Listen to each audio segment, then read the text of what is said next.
Greater Good Radio. Connect, learn, heal, and grow.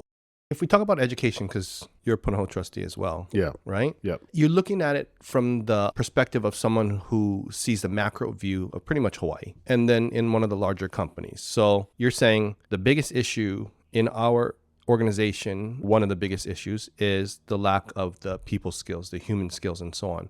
But at the same time, if you look at, let's call it public education, everything is STEM, tech. That's why I looked at it and said, okay, you take away the arts, you take away the music, you take away the PE and so on because you want focusing on all the STEM and tech. Well, then you just took away all the support network, all their ability to co-regulate with others.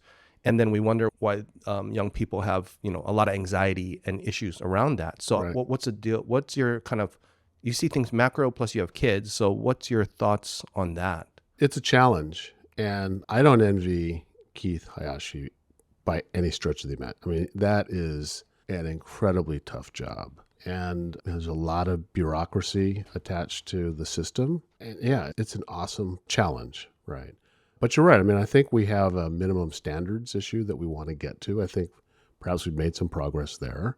We probably have a curriculum challenge, and I think if I'm not going to put words in his mouth, but if the leaders of the DOE had their way, I'm sure that they'd wave a magic wand and kind of change the curriculum. But that's hard to do when you're having a hard time just maintaining teacher counts, right? So the only thing I can think of, is there a way to subsidize the education system somehow? Maybe kind of blurring the massive amounts of land that the DOE is in possession of to render, some housing and maybe some revenue.